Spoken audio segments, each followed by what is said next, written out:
tamin'ny voalohany ny teny ary ny teny dia tao amin'Andriamanitra ary ny teny dia Andriamanitra. Izy dia tao amin'Andriamanitra tamin'ny voalohany ary izy no nahariana zavatra rehetra ary raha tsy izy dia tsy nisy nahariana zao zavatra ary izao na dia iray aza. Ary ny teny dia nitoriana tamin'ny zanak'olombelona hatramin'ny voalohany tamin'ny alalan'ireo fambara tsy takatry ny saina. Fa iza moa zany teny zany? Efa voaman'Andriamanitra avokoa ny zavatra rehetra. Tsy vitsy ireo mpaminany nanambara zany teny be arena zany. Teny feno fahazavana, notoriana sy natolotra amin'izao tontolo izao feno fahamazinana. Fa iza moa ny olombelona no hanamafy fo tahaka an'izao? Marina tokoa izany, maizina ny tany sy ny lanitra. Kanefa ny teny dia natao hitondra fitahiana, fitsahara, fanavotana mba hamonjena zao tany feno faharatsiana izao. Kanefa zinona moa isika no hanehoan'Andriamanitra fitiavana lehibe toy izao? Tiany aho, tena tiany ianao, tena tiany isika, ka nomeny antsika ny zanalahy tokony mba tsy ho very izay rehetra mino azy. Ary indro ny teny dia tonga nofo ka nonona tamintsika.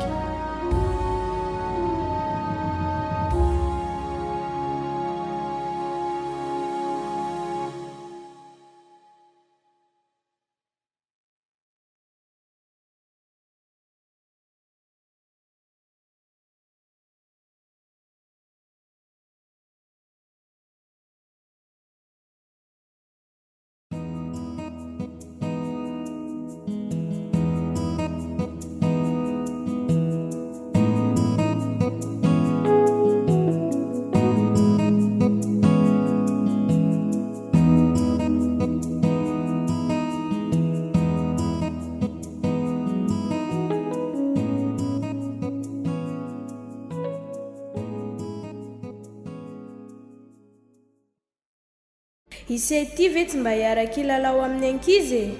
Efa volalaona teo fa andao lao mamaky boky. Ny sasan'ireto boky reto mantsy araka lazain'ny mpanjaka hoe mitondra fahendrena ary dia tena liana amin'izy ireo mihitsy ny aho. Zany ve?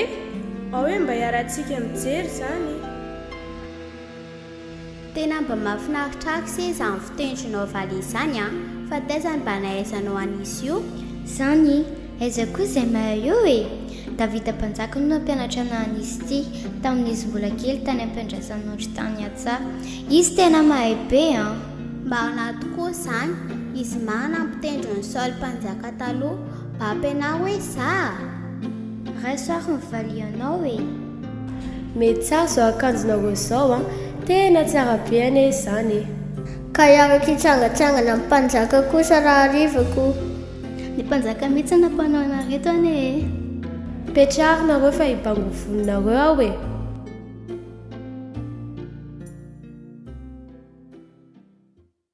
Oela velona ne mpanjaka.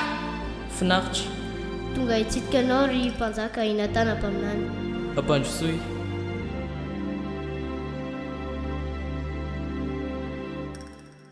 Oela velona ianao ry Davida Mpanjaka. Finaritra.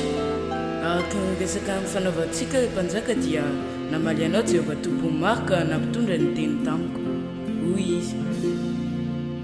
Fantatry ny tompo ny etaetanao, fantatry ny tompo izay nifonao, fantatry ny tompo izay fikasanao, kanefa lalaka fanotiny andehananao.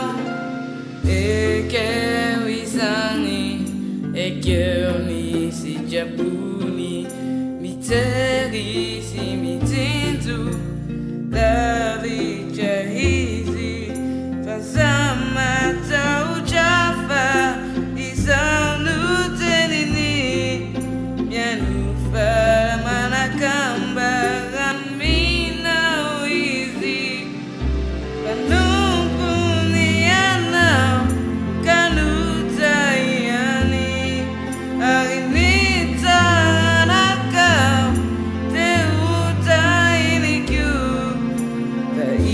iziny hosafidiko anao mijanoko ka omandraky izay ifanjakany tsy very mainy izay rehetra nataona ka hojainy toanao ireo taranakao eo anatreanao no itoerany ary ny fiandriananao itoetra omandraky izay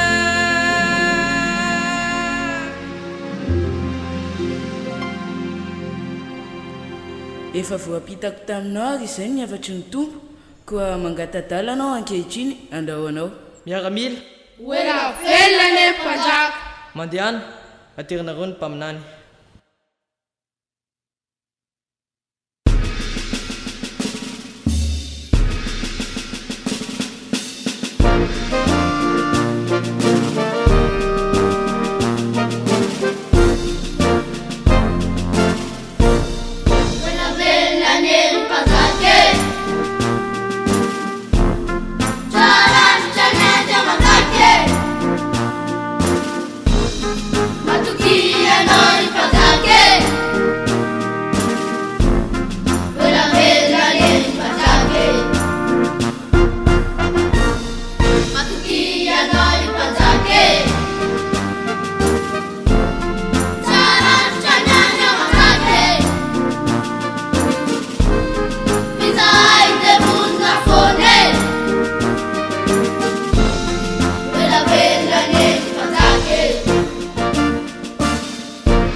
zinona moa Jehovah tompo ary zinona ny mpianakaviko novombinao ambaraka kahitriny aho ary mbola ataonao zavatra kely aina aza izany Jehovah tompo fa indro efa voalazana koa amin'ny taranaky ny mpanomponao hatramin'ny mbola any aoriana lavitra azy ka inantsony no holazain'ny Davida aminao fa ianao Jehovah tompo no mahalala ny mpanomponao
Torovanjovana lahy iaho zany andeha mba hiara hitsangatsangana miaraka fianakaviako eny an-dranomasina mba hisotra rano kokoa eny e.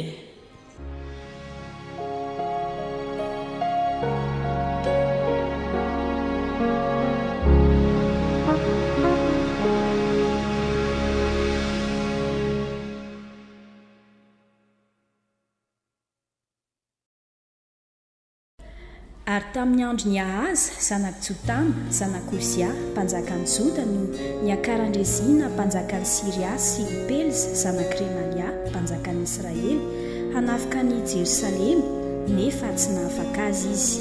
Ary tamin'izany andro izany dia niseho Mika mpaminany. Tonga izy ilaza ny ampodian'i Jehovah ny voninahitra Israely rehefa avy nampahoriana izy.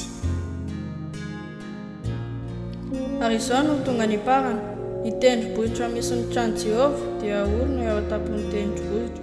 Ary asandratra ho avy moa ny avona, ary ny firenena hitanjozotra akany. Eny, maro ny jetilesany ho ianga ka hanao hoe andeha isika hiakatra ny tendrombohitra Jehovah ho any tranon'Andriamanitra Jakoba, fa ny firenena rehetra samy mandeha amin'ny anaran'Andriamanitra avy. Fa isika kosa andeha amin'ny anaran'i Jehovah Andriamanitsika mandrakizay toria. Fa ianao ry Betlehema Efrata, izay kely tsy tokony arivo Joda akory, dia avy aho aminao no ivoany izay anankiray ho mpanapaka ho ahy ao amin'ny Israely. Hatro ny fahagola no efa nivoany dia hatr'izay.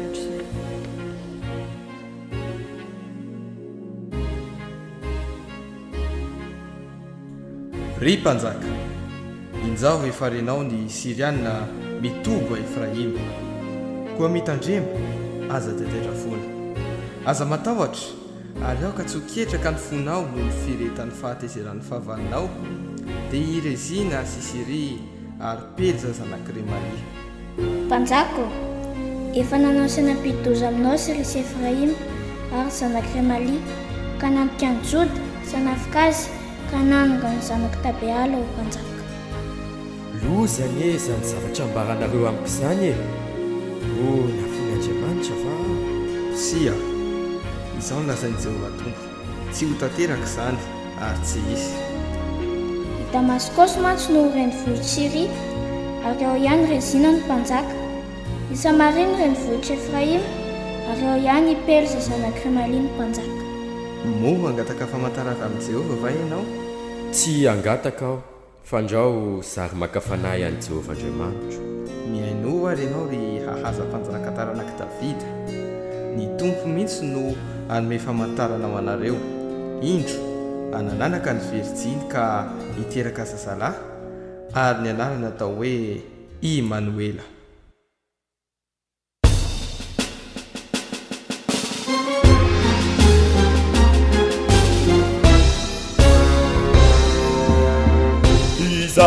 Izani Zaza Izani Izani Pamujizani Izani Messi Panavuchanai Balazawanai Nimumbazi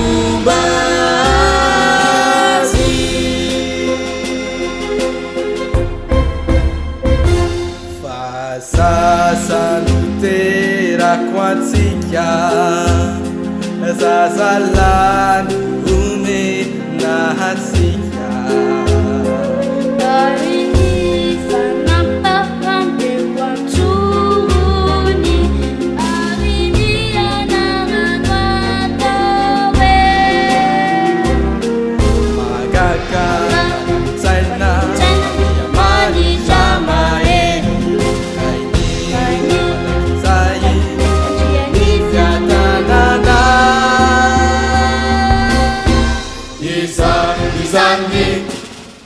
Sasa Izani Pamujizani Izani Messi Panavuchanai Gauvinalya Izani Sizani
zaza izany izany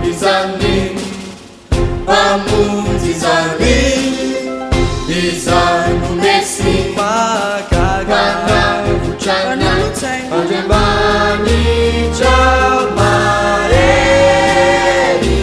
dainy mandraky zay naniany fiadanana pamitsikandria manitra Emmanuela.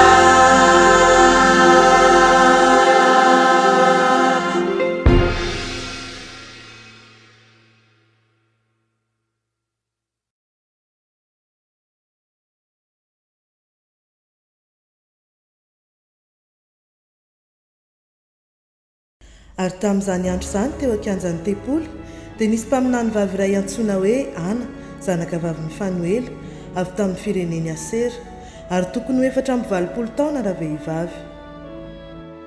Ry Jehovah Andriamanitra, hitanao fiainan'ny firenenay, hanjakan'ny fanampon-tsampy isan-karazany, ny fitiavaka reny, ny fitiavam-bola, ny rehaka izao fiainana izao. Jereo ny alahelo reto vahoakanao, ory, mahantra, fa diranovana. Tompo, afao aminay ny zioga amin'ny fanjakazakan'ireo mpitondra Romana izay manjanaka amin'ny firenenay. Tompo, manantena amin'ny famonjenao izahay, vonjeo ny ara-panahinay, vonjeo ny taninay. Tena mahavarina ny loatra ity vehivavy ity, mazoto mivavaka, mazoto manao fanimpona. Tsy mbola nisy mihitsy fotoana ka tsy nahitako azy teto amin'ny tenipoly. Ary ny tena mahavarina dia ity, tsy miala eto amin'ny kadry ny tenipoly mihitsy izy, fa dia tazaka eto foana manompo an'Andriamanitra amin'ny fifadikana sy ny fivavanan-dramanalina. Mba mivavaka ihany aho fa tsy tsaroako efa navita izany. Aleo mba natona keny hoe afaka miresaka aminy. Ry Simeona, lehilahy marina sady mivavaka tsara ianao. Ny fanahy masina izay ampitenin'Andriamanitra tao anatiko no milaza, fa tsy mba hanandrana fahafatesana akory ianao mandra-pahitanao ilay Mesia izay efa voalazan'ny mpaminany hatrizay.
Ary tamin'izany andro izany dia maro ireo filozofa sy manam-pahaizana maneran-tany no nandalany amin'ireo tahirin-tsoratra izay naminaniana ny fiavian'i Kristy. Anisan'izany ireo olon-kendry avy any Antsinanana, izany hoe any amin'ny kontinanta aziatika iny. Ry zareo tena mahavariana sy mahatalanjona mihitsy ireto boky avy nivakiako ireto. Ao zao misy hoe Isaia, Jeremia, ary salamy nataon'ny Solomona mpanjaka. Tamin'ny fotoana samihafa no nanaratana azy ireo, kanefa tao misy olona iray izay samy asongadin'izy ireo hoe ho avy. Vakio ange, fakafaka ao tsara dia ho hitanareo fa mahagaga loatra. raha ny boky Isaia toko 4:7 dia milaza fa mpanompon'Andriamanitra toko izy ary toa hoe mpanjaka fa asa aloha izay tena famarinana izany. Amiko dia mpanjaka ny Joda taranaka Davida ny voalazeto satria solofon'i Jeseo hoy Isaia etsy an-daniny. Rantsana ho an'i Davida hoy Jeremia mpaminany etsy ankilany. Fa misy zavatra mety anilina antsika ty sora-baventy avokoa ny fiatombohan'ny soratra rehetra manambara azy kanefa misoratra ny Jiosy dia Andriamanitra ihany no nisoratana amin'ny sora-baventy. Sady voalazany koa fa misy zaza ho teraka ny aorinany mamonjy ny Israely araka ny ato amin'ny Isaia toko 7 ary izany no inoan'ireo Jiosy fa Mesia mpanjaka famonjy izao tontolo izao. Tena mino fa tsy olona toy ny olona rehetra izay voalazany soratra masina ary mino koa fa izy dia Andriamanitra sy tonga ho azy manko ny soratra tahaka ity. Asa hoana ny hevitrareo?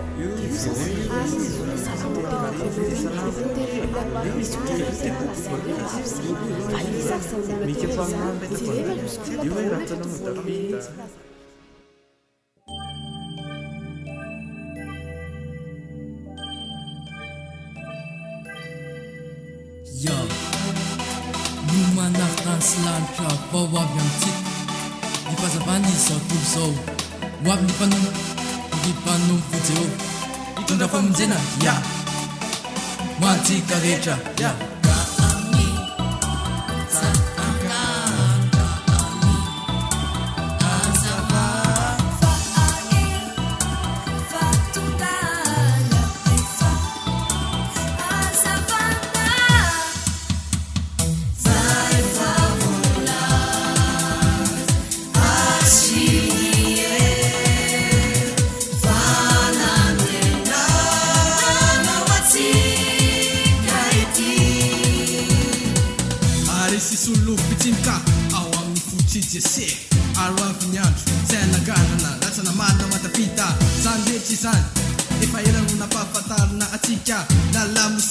Isaia mity salam Jeremia.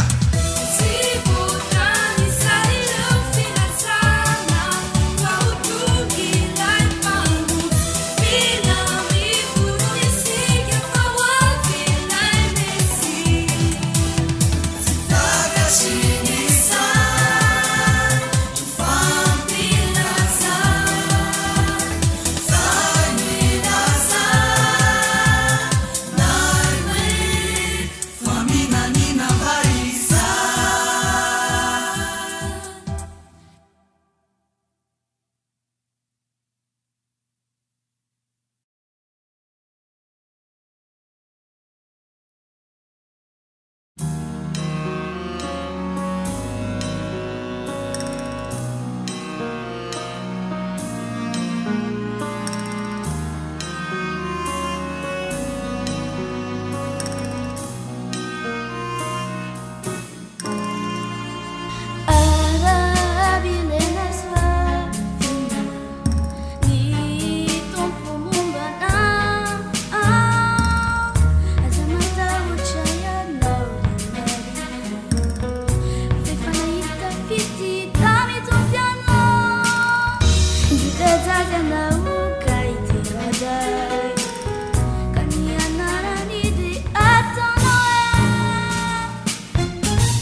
Odio, Mandroso, Marie, Elisabeth, inakiny vaovao. Tsisy akifa akozany hafaliako mahita andry fa misy inona soky vao reny sofiko ny feo fiarabanao dia nibitaka noho ny hafaliana ny zaza ato akiboko.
Efa niresaka tamin'ny Josefa zany Dry. Rehefa avy eo teneniko anazy, fantatro fa lela marina izy ka haneko izao zava-mahagaga nataony tompo tamiko izao satria avy amin'ny fanahy masina ity zaza ato akiboko ity.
Tena natahotra mafy mihitsy nilay izay teo iny.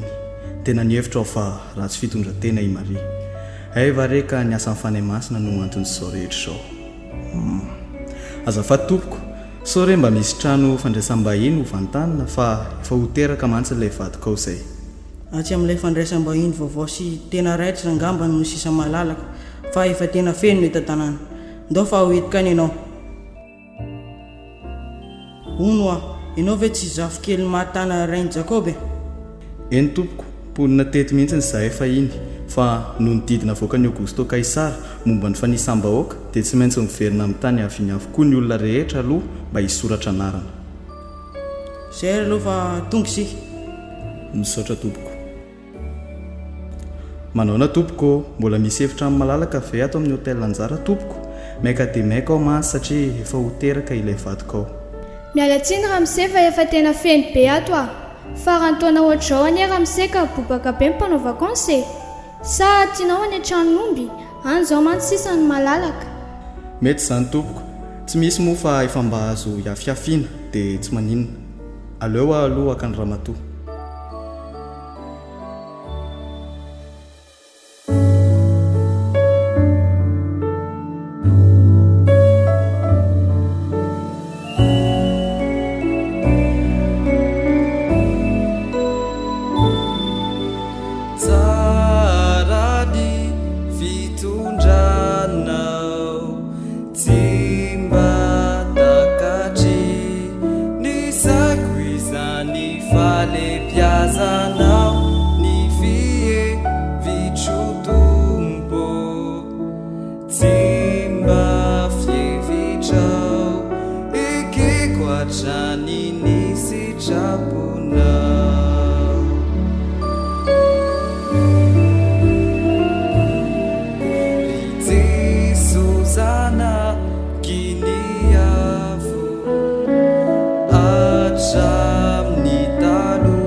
ary nisy mpiandry ondry tamin'izany tany izany nitoetra tany an-tsaha ka nitandrina ny ondriny tamin'ny alina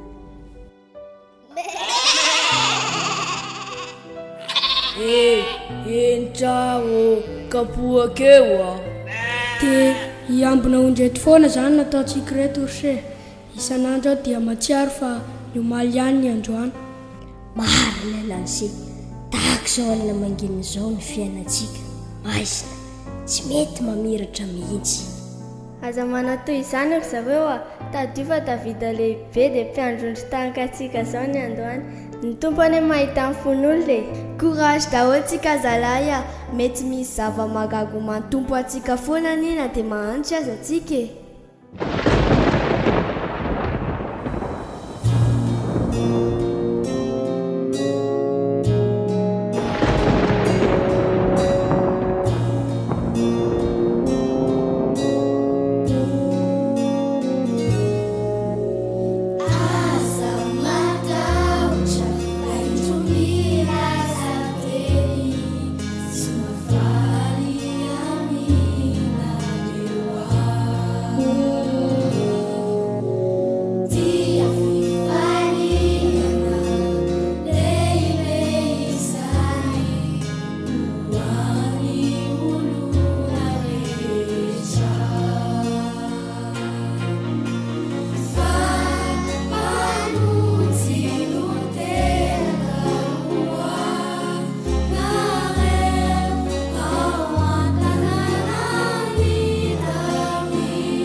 Zava-mahagaga loatra ny hitantsika iny, tena namirapiratra tokoa ny lanitra, tsy hitako intsony izay teneny. Raha ny zavatra nilazain'izy ireo dia tahaka ny hanova ny fiainantsika. Or zareo inona ny andrasantsika e? Ndao any aingana. Tena leo mandeha, ary na izao rirany ara no andehany, avelako hoe ty anareo. Izany mamy fa ataontsika ahoana ritony sitrety. Eny marina, aleo hoe hijanona iambon'izy ireo, fa mpitao amiko izany vavao mafaly lehibe izany. Tena misaotra ny si, eto izany ianao miaraka amin'ny ondry. Ny ambiny, andeha isika ka ny Betlehema ka izaza ny zavatra voatonga izany, izay nampahafantarin'ny Tompo antsika.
Lamaku, avereno,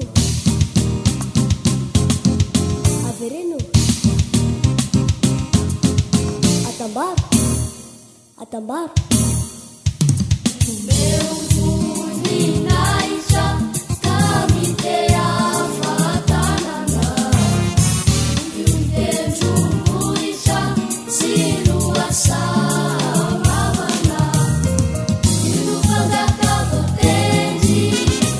Fali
finaritra le retsy a ary tena nafinaritra mihitsy nefa ka narivotra teo iny a aleo angabaka ena kely inona ny sakafontsika androany ola velany iny mpanjaka tronsosy miaraka amin'ny pomme frite tompoko eny a karakara miadanao fa aleo aloha hipetrapetraka eto a azafady ry mpanjaka nisy lehilahy telo evena antsinanana eniko tany Jerosalema nanontany hoe aiza ny mpanjaka ny jiosy ahoana ny hevitra eo amin'izany ry mpanjaka teo mangororo avokoa ny Jerosalema rehetra mpanjaka ny jiosy ahoana mody zary va mpanjaka ny jiosy tena aleo aloha andinika kely aho zaho a antsovy mankaty avokoa ny loha ampisorona sy mimpanoradalàna amin'ny vahoaka rehetra zao dia zao eny tompoko ola velany ianao mpanjaka nantsoky ianareo amaly ity fanontaniako ity aingana dia aingana aiza no ahaterahan'i Kristy araka ny voasora tompoko dia ao Betlehema any Jodia izao mantsy no voalazan'ny mikampaminany ary ianao i Betlehema tany Joda tsy dia kely indrindra amin'ny andrianany Joda ianao tsy akory fa avy aminao no ivoany izay anankiray ho mpanapaka ka izy no mpiandrin'ny Israely oloko eny a mahazo mandeha ianareo taha dia avoangana izany telalahy zany ka hito tanatrehako oela velona reny andriamanjaka tsy finaritra miarahaba anareo telo mirahalahy mitenako tonga eto amin'ity lapako ity to hoe nahita nkintana ianareo manondro ny toerana ahaterahan'ny mpanjakany jiosy zany tokoa ve sa ahoana eny tokoa ry mpanjaka tsy ela izay no nahitanay nikintana iny ary manodidina ny Jerosalema no mitariany anay marina ny ianareo raha nysoratra teo aloha izay no dinia manampahaizana eto Jerosalema dia any amin'ny Betlehema no aterahany mandehana ary ka rehefa hitanareo izy dia ambarao amiko mankanisako ihany koa ka eo anatrehany misaotra anao zahay ry mpanjaka fa manampy be anay ny teninao ka indro izay andeha any Betlehema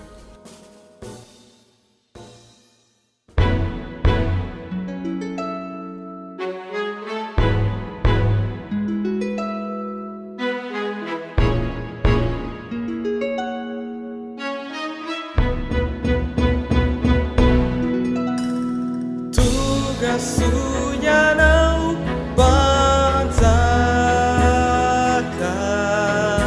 mitondra famonjena fitsarana atono yazy de galaza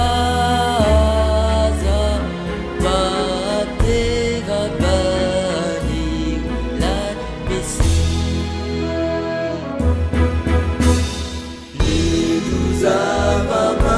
zava-manitra tiadino kolovo lamena sy miora atolotray amin'ny fo fatifra hazarana fombafombako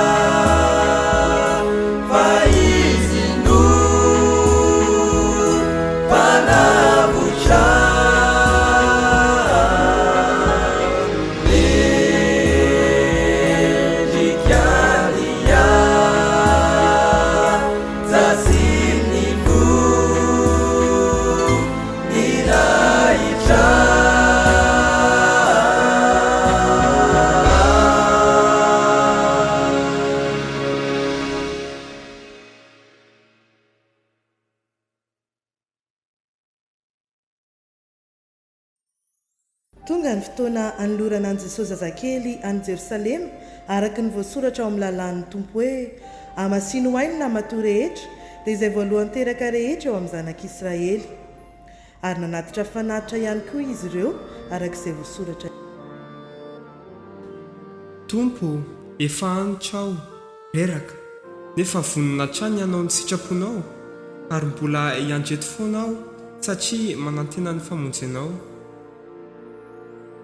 salama tompoko an'olitra ty zanakay lahy ty zahay arak'izay voasoratra ao amin'ny lalàna ento antiary ny zaza tolotra ho an'i Jehova mba hoentinao aiza moa izy io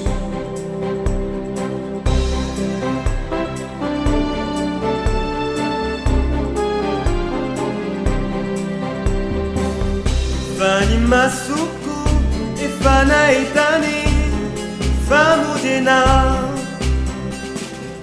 zay namboarina teo anaty ihany firenena rehetra efa safana safa ny firenena sady voninahity ny Israely olona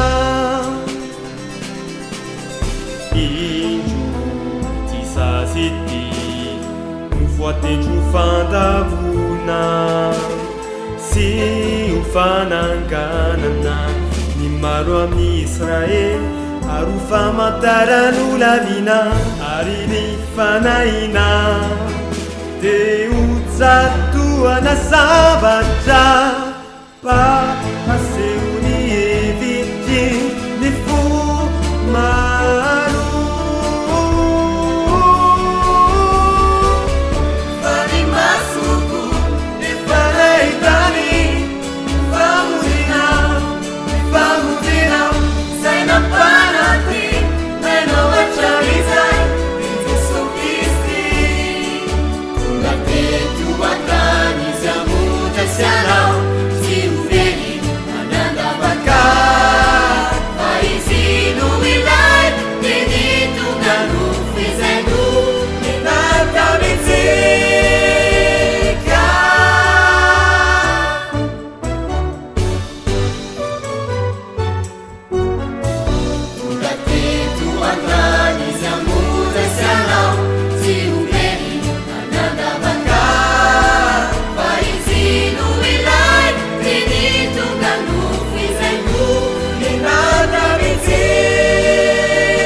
tena magaga ny tantaran'i Jesosy fa efa ela be no efa voalazan'ny Eropa aminany ny momba ny avim-pamonjy zao tontolo izao ka nany samy fiara Noa ny ransan'akondro natao teo ambara-faransan'Israely menarana varaina tsy natao akibony trondro sisa zany dia efa tandindon'i Jesosy daholo tena tsy voafetra amin'ny fotoana marina Andriamanitra fa i Jesosy teraka io iny no fagagana maro tetỳ tany nanasitrana naretina maro na mitombo mofo 5 sazandrano roa nefa dia nampitsaliana sy nomelolana dia tsy nahitana ota mihitsy azy novonina tena natao sorona no fantsiana tenana sy fijaliana mihitsy ary dia maty mba hisolo ny toerantsika nefa avy eo nitsangana tamin'ny maty nandresy ny fahafatesana fa izy koa mbola hiverina dia amin'izay izay tsy mino azy sy tsy manana azy dia ho very mandrakizay any amin'ny avibe sy ny fahaverezina mandrakizay izao aloha efa nandray azy fa tsy haiko nareo izao mba te hanana azy koa fa ahoana no atao mila mihaiko fa tena mpanota ary matsapy mihitsy fa tena tsy mendrika mifonana amin'izay ratsy natao rehetra ary tsy miverina amin'izany intsony dia avy eo manao vavaka amin'ny fo tena mino hoe manaiky anao aho Jesosy ho tompo sy mpamonjy ny fiainako manokana izay fotsiny ve dia avy eo manahaka ny teny dia tsy miverina manao raha tsony vonao nolotra foko an'i Jesosy tena resy lahatra aho naharaka isanompo azy Zao aloha angamba leo amin'izao ihany Ahoana ki? Zao anie tena ratsy toetra be, maloto fo, sady mpandainga, indraindray tena mahasamangalatra mihitsy, mamaly vala ray aman-dreny sady miteny ratsy. Tsy anakiditra tompoko izany Jesosy izany. Ny olona ao an-tranony ary anie tsy tia fa hoe tena zaza maditra hono a. Ho anao mihitsy ny nahatongavany, tsy ho avy hitadiny marina izy fa mpanota mba hibebaka. Mbola maloto noho ny tranon'omby anie ny foko Oko zao Zao koa efa miezaka miala amin'ny ratsy ihany fa tena tsy afaka mihitsy, mamerina foana. Tena tianao Jesosy, te hamonjy anao izy tsy fo ny overy anao ka atolory azy ny fonao fa izy ny anome fiainana vaovao anao raha mety ianao. Eny ary mba hanaraka ny dianareo koa tsy te ho very izany aho fa mba ho vovontsy koa tsy any devolontsony aho fa ny Jesosy manomboko izao.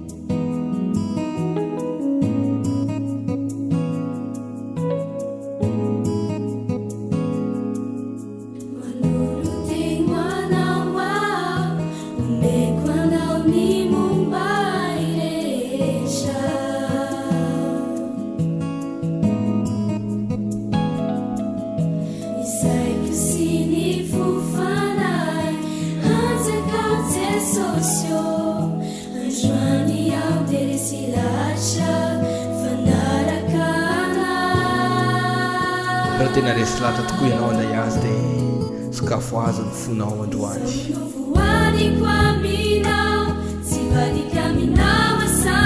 Aza velandalo fotsiny izao fotoana izao fa mimepahndro azy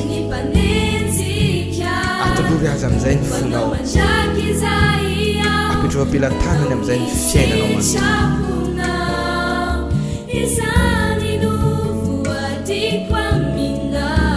apitiro amponao Jesosy aza velatra nombotsony ny dirany fa aoka ty fonao ny toerany manomboka androany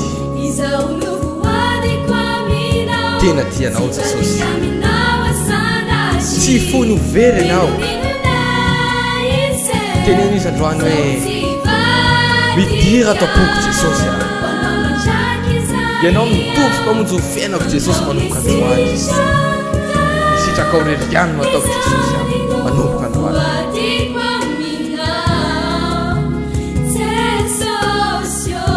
fa izy fono anome fiainana ho anao